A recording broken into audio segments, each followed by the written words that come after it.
sigamos con el tema que es bien interesante, cómo desde el Estado se está promoviendo el mal, ¿no? En Estados Unidos se prohíbe leer la Biblia en las escuelas, en los colegios, porque es faltar al respeto a los otros, y entonces el respeto con el que lee la Biblia, ¿qué? Entonces, le quitan la libertad a nombre de la libertad, y aquí lo hacen en los colegios y en las escuelas.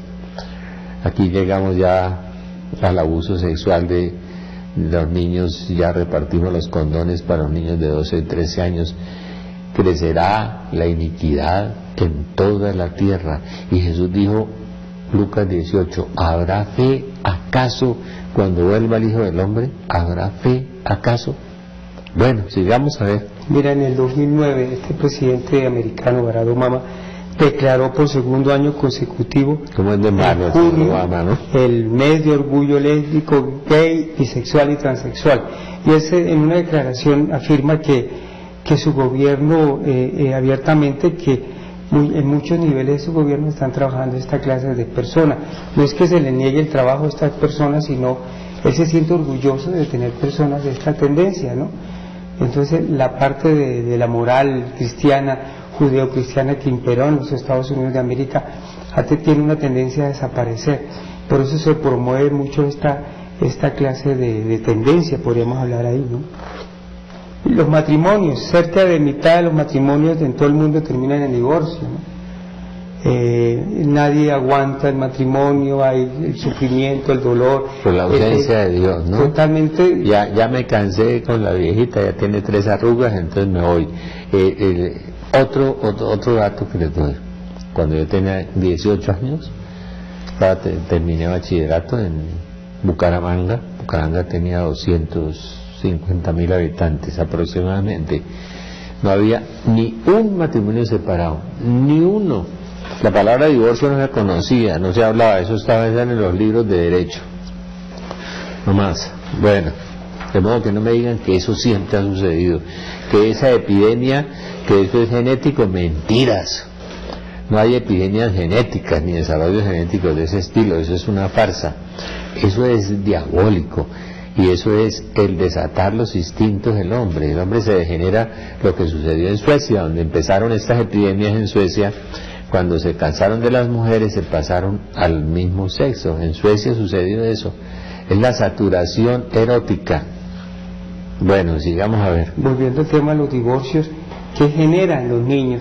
Todo el mundo piensa en la pareja, tú tienes que realizarte, rehacer tu vida, tú eres una mujer o un hombre de éxito, consigue a alguien similar a ti para que tú puedas hacer tu vida, pero se olvidan que hay unos niños. Muchos de esos niños llegan a sentir odio, hostilidad, abuso, claro, soledad. Son los futuros drogadictos y delincuentes del país, porque no tuvieron papá y mamá, no tuvieron afecto, y ahí viene el resultado. Eso nosotros lo vemos en Belén todos los días. Los pobres niños son las víctimas de eso. Y la gente no piensa hasta qué punto las consecuencias que puede traer una separación. Muchos amigos o compañeros de la oficina, sepárate, tú eres joven, tú eres brillante, eres una persona de éxito, pero se te olvida que hay unos niños detrás de ti, que hay unas niñas que tú tienes que también asumir una especie de sacrificio, de lucha, de orientar a tu pareja, y hay muchos medios hoy en día donde se pueden realizar. La Iglesia Católica es la que más conserva los matrimonios. Hay las instituciones como los focolares, como el Opus Dei, como el Lumen Dei. En los grupos carismáticos se encuentran muchas parejas realmente de matrimonios reales, donde se aman y donde se respetan y donde los niños tienen papá y mamá, y no crecen con falencias y problemas afectivos por eso, porque tuvieron papá y mamá. En los demás lugares crecen los drogaditos, los delincuentes, los matones, todo eso. Es que hay que hacer un estudio, como dice una médica amiga mía en un colegio oficial de Bogotá. Qué cosa tan atroz. Pobres niños, oiga. Hay algo que impactó a la humanidad y fue a finales del siglo XIX y comienzos del siglo XX, y que todavía en nuestros días hablamos del humanismo secular, de la teoría de evolución de Darwin, que pasamos de ser hijos de Dios, que somos imagen y semejanza de Dios, a simplemente a a un animal más avanzado, evolucionado. Entonces dejamos esa concepción de somos hijos de Dios, pasamos a ser animales. Entonces hoy se dio ese humanismo que se ha gestado, y lo gestó mucho el Partido Comunista, ¿no?, con los actas del humanismo, del comunismo, diciendo que el hombre es la razón moral, la ponía el hombre, se olvidaron de Dios.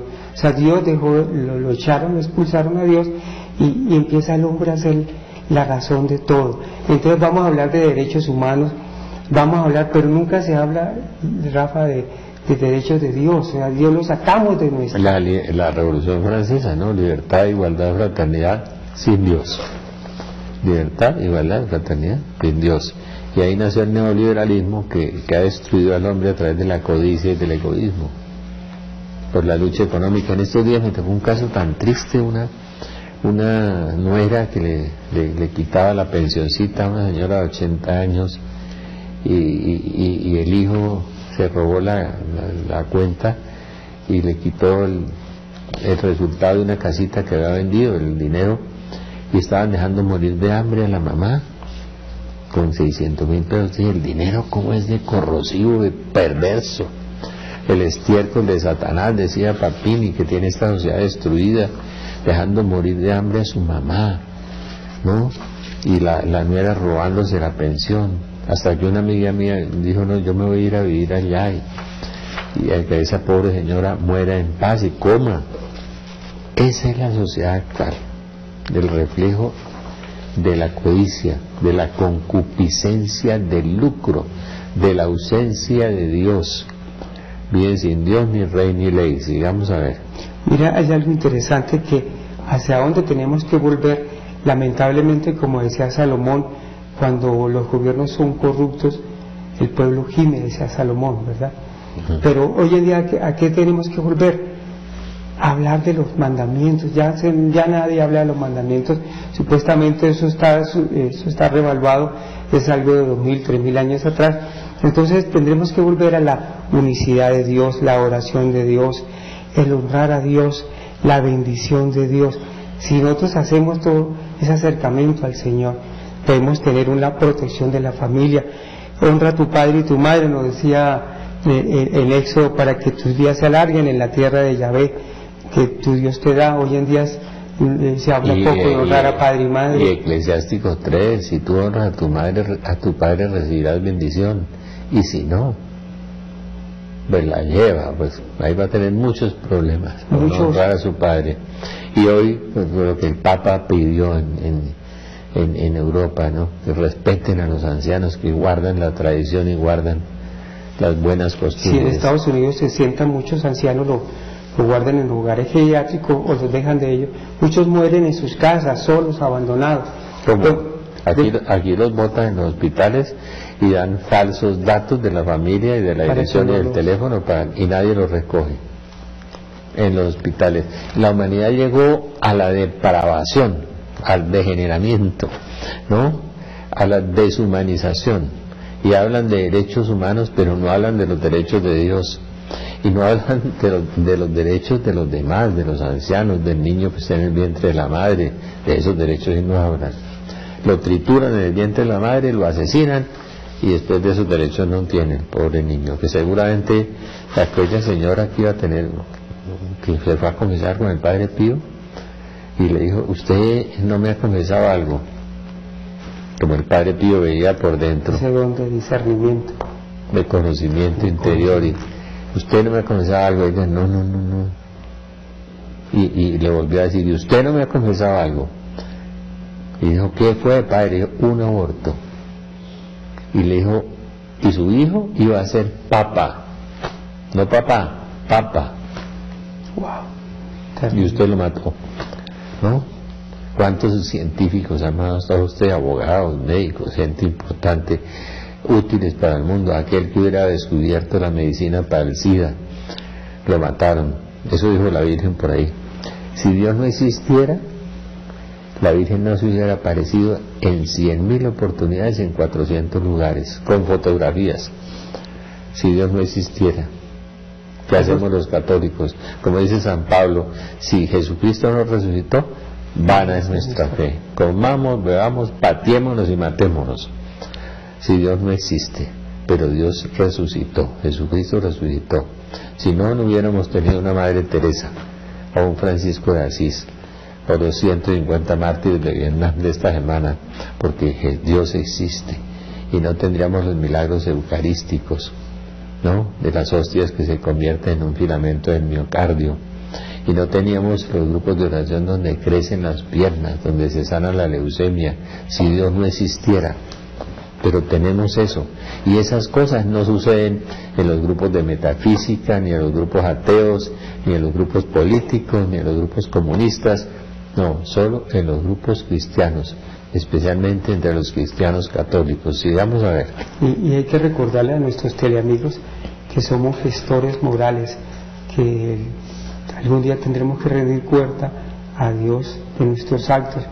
¿Qué hiciste con tus hijos? Pero la Virgen dice la condenación eterna. Id malditos al fuego eterno, dijo Jesús, preparado para el diablo y los ángeles. Hay diablo y hay ángeles, ¿no? Ángeles buenos y malos. Id malditos al fuego eterno. Me contabas del purgatorio, era una persona que vio a su papá 30 años en el purgatorio. Sí, te hablaba. Eso sucedió ayer. Miren que a veces pensamos entonces que Dios existe. Pensamos que son amigos imaginarios, que Jesús es un amigo imaginario, que la Virgen es algo extraño. No, mire, eso sucedió ayer, hoy es viernes, el miércoles, sucedió aquí en Bogotá, y una persona que está teniendo una experiencia en el Señor, muchos años en la nueva era, pero demasiados años. La nueva era es esa de la reencarnación, la astrología, la metafísica, el control mental, etcétera. Bueno, tiene una crisis que ha tenido económicamente, él volvió y por cosas me buscó a mí, y él está teniendo una experiencia en el Señor actualmente. Después de 30 años se confiesa. Entonces ni sabía cómo, tuve que enseñarle cómo se confesara, entonces darle una especie de método para confesarse. Lo oraron por liberación, bueno, ha hecho un proceso de conversión, y estaban orando, dijeron, vamos a hacer una misa por sus antepasados, y algo curioso pasó fue que él en plena Eucaristía vio el papá como una vestidura blanca pero atado, lo vio en la Eucaristía, y vio que después de la misa, después de 31 años de haber fallecido, se soltaban esas cadenas que tenía. Lo vio un tipo agnóstico, un tipo que francamente está, y lo ve, hoy está feliz de lo que está viviendo en la experiencia con el Señor. O sea que el papá estuvo 30 años en el purgatorio. 31 años. Lo desataron. Nada manchado puede ver a Dios, dice la Biblia. Nada manchado. Busquen la paz con todos y la santidad, sin la cual nadie verá al Señor. Hebreos 12. Sí, Señor. Sin la cual nadie verá al Señor. Sigamos a ver. El padre Philip Scott comentaba algo similar a lo del padre Pío, que fue una mujer y no sabía, como padre, yo hice algo muy sucio, entonces ella no sabía cómo confesarse. Entonces le cuenta al padre Philip, sí padre, yo aborté y tuve un aborto. Pero cuéntame más, le dice el padre Philip, algo similar al padre Pío, había tenido 7 abortos. Entonces la mujer entra en llanto, en una expresión pues normal de todo lo que ella había cometido, porque ella se sentía mal, y ver cómo la misericordia de Dios la rescata a ella. Y el padre Philip cuenta, veía cómo el papá Dios se puso alegría porque esa alma estaba perdida y volvió a la vida, volvió a nacer esta almita. Entonces ve cómo el Señor utiliza sus instrumentos. Y Dios se pone feliz, como se puso feliz con la prostituta. Vete y no peques más. Muy bien, vamos a hacer oración por ustedes. Vamos a pedirle al Señor, búsquese un buen confesor, haga un buen examen de conciencia. El Señor lo va a sanar, el Señor lo va a liberar a través de la oración, a través de la entrega a Jesucristo, su corazón, su vida, su alma. Entregue al Señor, entregue a Dios. Jesús, Hijo de Dios vivo, ten compasión de mí que soy un pecador. Dígale, Señor Jesús, Hijo de Dios, ten compasión de mí que soy un pecador. Repetían, dicen los padres de las montañas de Meteoro, dicen todavía esos santos sacerdotes,